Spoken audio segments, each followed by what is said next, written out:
Quick, go save him. It's going to tear him apart. The scream tore through the heavy South African air like a bullet. A neighbor stood frozen on the riverbank, barefoot in the mud, her hands shaking. She couldn't believe what she was seeing. Down below, in the murky shallows of the Vaal River, a massive shape thrashed violently. It was a hippopotamus, and locked in its jaws was a man. His limbs flailed. His voice, once loud, commanding, was now desperate and gurgled. Blood tainted the water, swirling with the muddy current. The man reached for something, anything, but the animal was too strong. With each twist, it yanked him deeper into the river, into silence. And just like that, the man who once believed love could tame the wild was gone.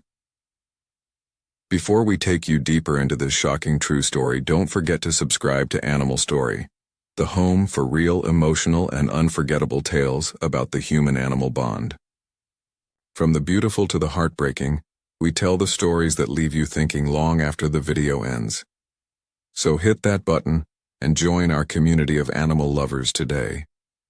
To understand how this tragedy happened, we have to rewind to a quieter time, to a man named Marius Els. He wasn't a celebrity, not a YouTube star, just a man in his 40s who lived in the South African countryside, surrounded by open sky and farmland. Marius was a former army major who'd traded a life of discipline and command for quiet mornings and muddy boots. People around town described him as kind, calm, and deeply devoted to his land. And maybe, more than anything, he loved animals. But it wasn't dogs or cats that stole his heart. It was a baby hippopotamus. After a flood swept through the area in 2005, local farmers found a baby hippo stranded in the mud. Its herd was gone. Its mother, probably drowned or killed. And this calf, just weeks old, was alone and terrified. While most would have called wildlife services, Marius made a different choice. He built a pen. He named him Humphrey. And just like that, a bond began. The kind of bond most people wouldn't even imagine, between a man and one of the most dangerous animals in the world. At first, it was almost sweet. Humphrey followed Marius around like a big dog. He learned his name. He opened gates with his mouth. Videos showed him letting Marius scratch his belly or nudging him for food. In interviews, Marius often laughed and said things like, "People think hippos are dangerous, but Humphrey? He's just misunderstood." He even let the hippo into his home sometimes, right into the backyard onto the porch. He'd paddle with him in the river, let him swim in the dam. Humphrey had his own fenced-off lake, and Marius visited him every morning with fruit in hand and a grin on his face. "He's like a son to me," he said once proudly. "He's not a pet. He's family." And for a while, it really did seem like something beautiful. Man and beast side by side, against all odds. But there were warnings, small ones, quiet ones, the kind people ignore when they're in love, with a dream, with a creature, with an idea. And those warnings? They never get quieter. They just wait.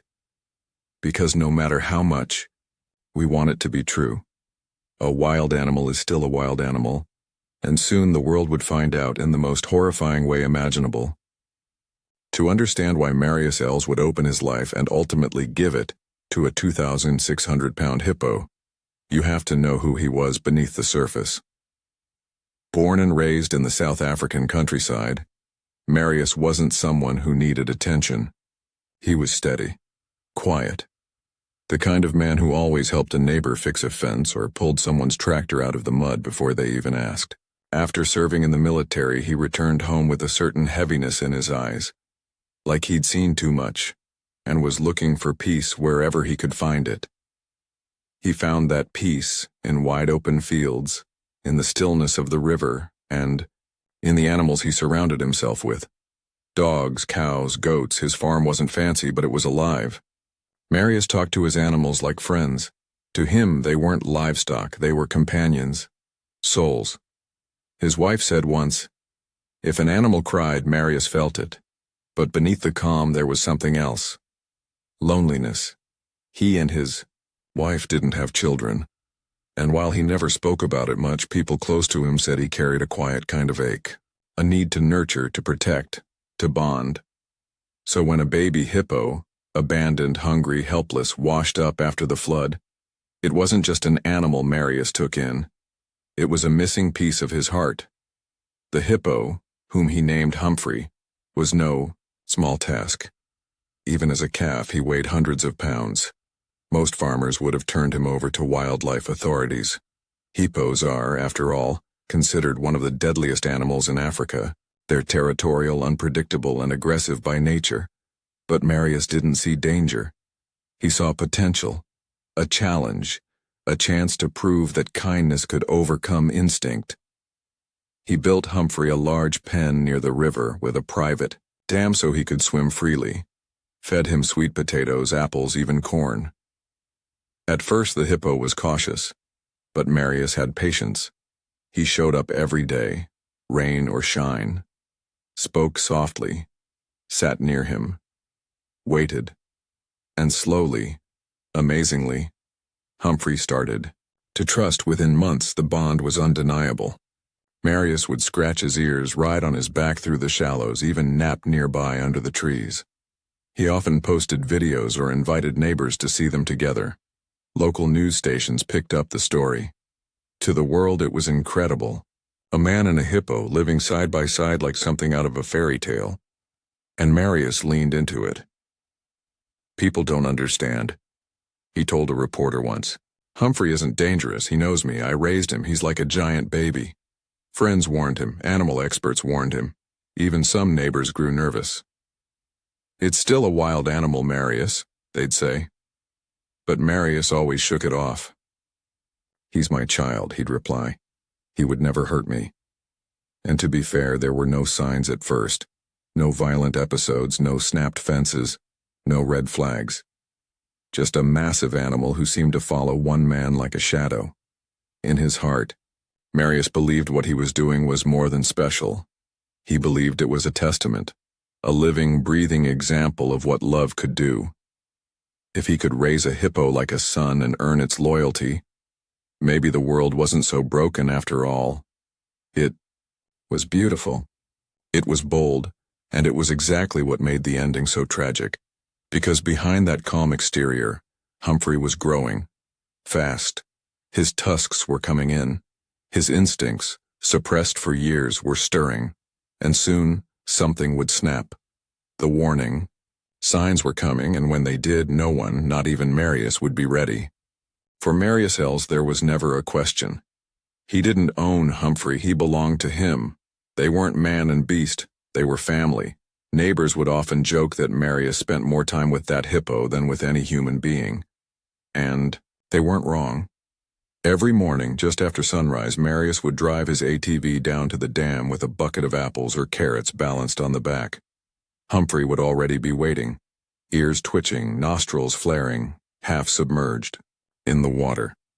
As Marius stepped out, the enormous hippo would rise from the shallows and waddle toward him, water sloshing around his legs. Marius always greeted him the same way. "Hey boy, missed you too." They'd walk together down the dirt path. Sometimes Marius would rub the thick hide behind Humphrey's ears. Other times they just stood in silence. Two souls with nowhere else they'd rather be. Over time, word of their relationship spread. First local news, then radio. Eventually, Marius and Humphrey went viral. A cell phone video of Marius riding on Humphrey's back through waist-high water racked up millions of views. People were stunned. Here was a man, a real man, coexisting peacefully with one of the deadliest creatures in Africa. To the internet, it was beautiful, wholesome, a symbol of what love and trust could accomplish. Marius leaned into it. He welcomed interviewers to his farm. He let children feed Humphrey from behind the fence. And in every clip, every quote, he said the same thing. He's just misunderstood. People fear what they don't try to understand. At one point, he built a larger enclosure with a private pond and labeled it Humphrey's Paradise. He painted a wooden sign at the entrance and nailed it to a tree. Some visitors thought it was a petting zoo. Others left uneasy. But Marius, he beamed with pride. "This is where he's happiest," he said. "He knows I'd never hurt him, and I know he'd never hurt me." It was more than affection. It was belief. Marius believed that he and Humphrey were meant to find each other, that fate had washed that orphaned calf onto his land for a reason, that love, real love, could tame the wild. He wasn't entirely wrong. For 6 years, there was no incident, no bite, no charge, not even a growl. Humphrey would lie beside Marius in the tall grass. He'd let him brush mud from his sides. Sometimes, at sunset, you could spot them from across the field, just sitting together in the golden light, silent, and that image, it stuck with people. To outsiders, it looked like something out of a children's book, a modern-day Dr. Dolittle, proof that the world still had magic left in it. But to those who understood wildlife, it was a ticking clock.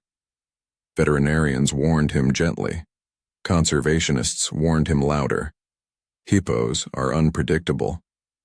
1 second, they're calm. The next, they're lunging with jaws strong enough to bite through bone.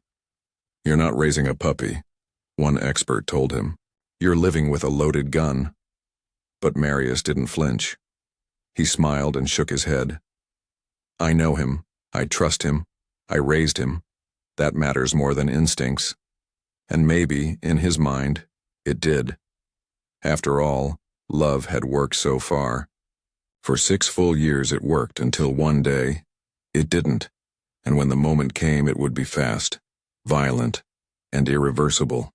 There's something about love. It makes us blind. Or maybe not blind. Maybe we just choose not to see. By the 6th year of living with Humphrey, Marius Els was no longer just the man with the hippo. He was a kind of local legend. Kids waved when they passed his farm. Neighbors told visitors, "You've got to meet the guy who raised a hippo like a dog." To some it was inspiring. To others, quietly terrifying. But nobody could deny the bond they had. Humphrey would still come when called, still take food gently from Marius's hands, still lie down beside him in the grass like some oversized Labrador. But something had changed. It was subtle at first, barely enough to raise a red flag. Humphrey grew restless. He'd grunt louder than usual. He'd pace his enclosure longer, stir the water like he was agitated. Marius brushed it off as natural growth. "He's just getting older," he'd say, like a teenager with moods. But others weren't so sure. One afternoon, a visiting relative of Marius's reported that Humphrey had snapped at the fence when approached too quickly. He didn't make contact, but the sound of his jaw slamming shut, bone shaking. Another time he chased a tourist who got too close to the gate. Marius had to shout to distract him. "I've seen him look different," a neighbor later said. It was in his eyes. Just for a second, but it was there, wild. Animal behaviorists urged caution. Hippos, they said, don't give second chances.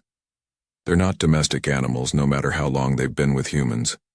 Their instincts are deep, wired into them for survival. Marius nodded politely, listened, then went home and fed Humphrey an apple. To him, the warnings weren't threats.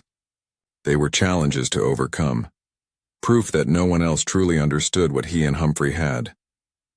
"I trust him with my life," he told a radio interviewer, "and I mean that literally." But even Marius couldn't ignore one specific incident. It was late summer when the farm's rescue dog, an old shepherd named Brack, went missing. After hours of searching, Marius found pieces of Brack's collar in the tall grass near the dam. No blood, no sign of a struggle, just silence, and the heavy prints of a hippo leading back to the water. He never spoke about it publicly, but a friend said he saw Marius standing by the waterline that evening, staring at Humphrey for over an hour. No words. Just a long, hollow kind of silence. Still, the next morning he was back, feeding Humphrey by hand like always. It's easy to look back now and say he should have known, that the signs were everywhere, that instincts are louder than affection.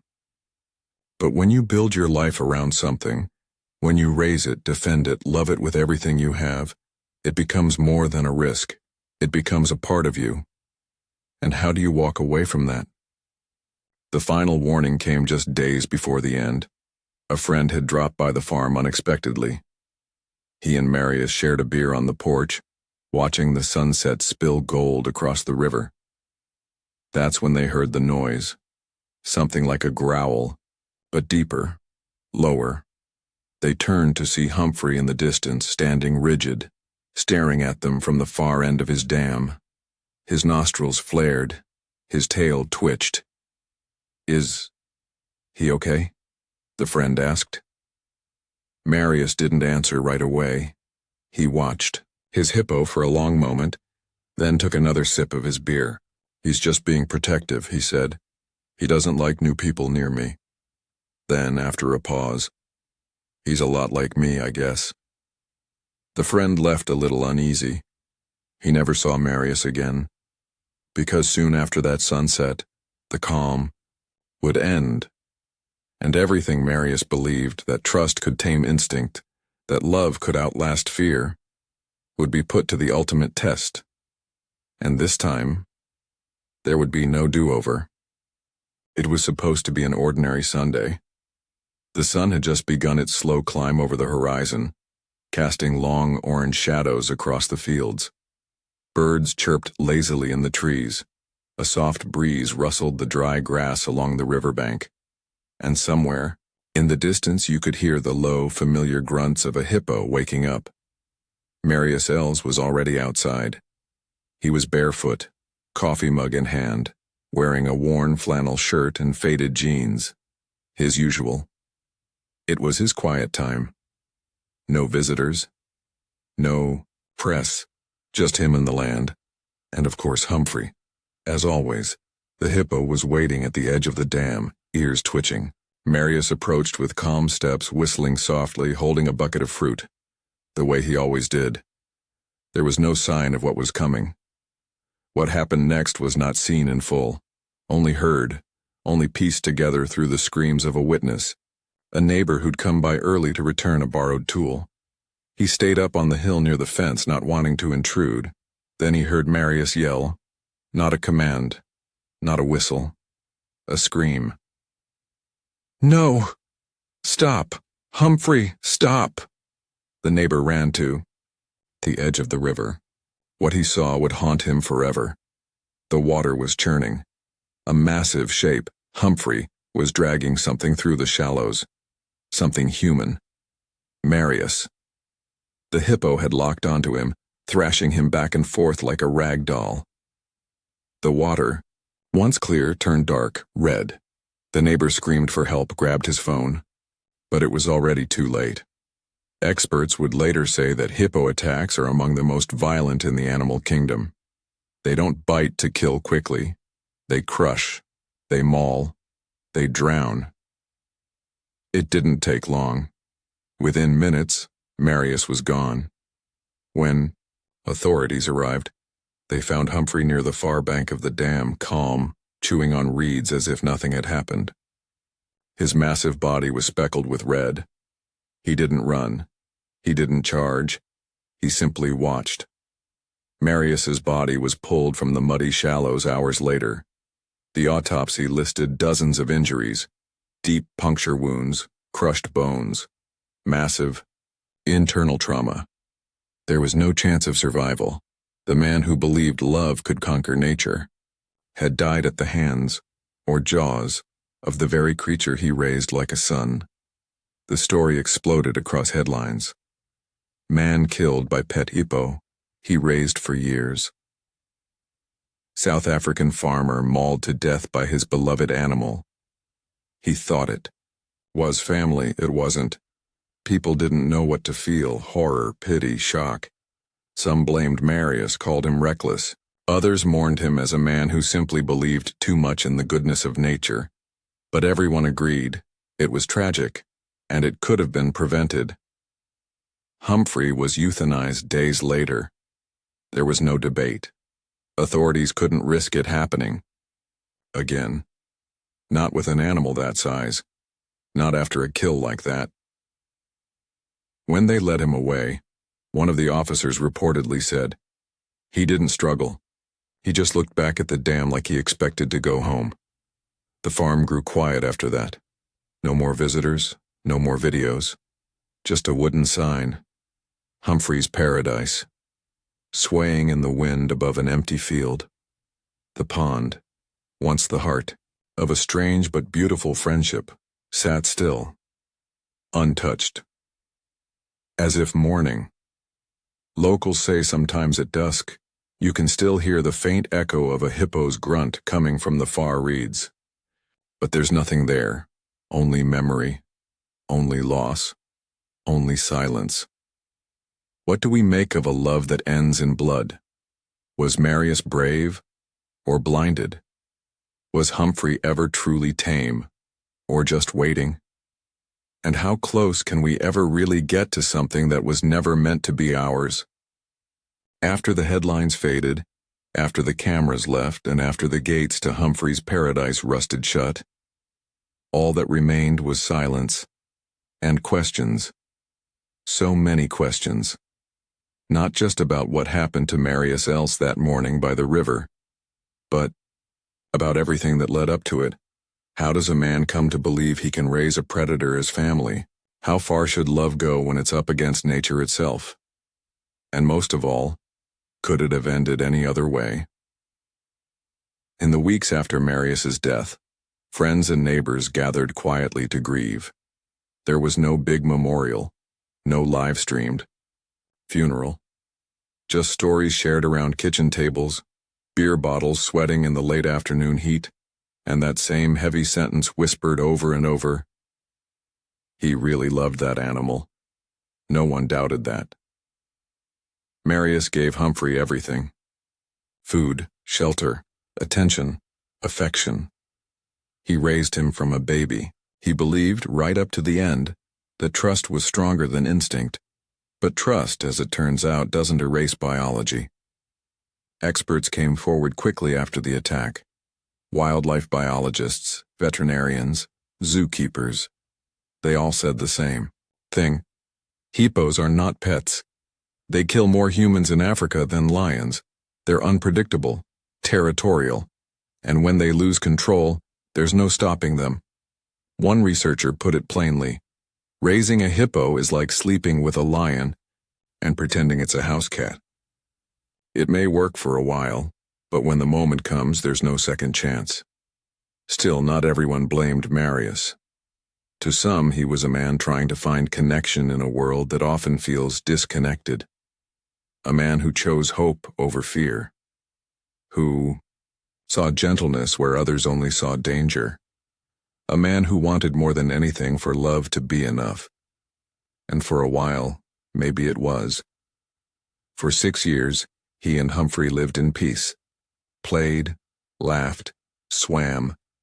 Marius didn't just raise an animal. He raised a symbol of possibility, of trust, of the dream that we can be more than the limits we're born with. But dreams don't always survive the wild. In the end, Humphrey died too. Tranquilized. Put down, quietly, without a fight. It wasn't revenge, it wasn't justice, it was policy, safety, protocol, but it still hurt. Because no matter how it ended, Humphrey was still that baby calf Marius had once pulled from the mud. Still the creature he bottle-fed at midnight, who followed him through tall grass and waited by the water's edge every morning. And in some strange way, both of them became victims of the same illusion, that love can change nature. So now we're left with this. A river that runs quiet, a sign that reads, Humphrey's Paradise, worn by time, and a haunting question that won't go away. Can love ever truly tame the wild? At Animal Story, we believe stories like this matter, not because they're shocking, but because they're honest. They show us the beauty of the bond between human and animal, and the risk that comes when we cross boundaries we were never meant to cross. So now we turn to you. What do you think? If it were you, could you have walked away from Humphrey? Do you believe love can change an animal's nature, or is that just a dangerous illusion? If you had the chance to raise a wild animal from birth, would you take it? Drop your thoughts in the comments. Let's talk about it. Respectfully. Honestly. Because this story isn't just about Marius and Humphrey, it's about all of us. About our desire to connect, our fear of loneliness, our belief in redemption, and the heartbreaking truth that sometimes love isn't enough. If this story moved you, please consider subscribing to Animal Story for more real-life accounts of love, loss, and the extraordinary relationships between humans and animals. Hit like, share your thoughts, and we'll see you in the next story. Stay safe, stay curious, and never stop asking the hard questions.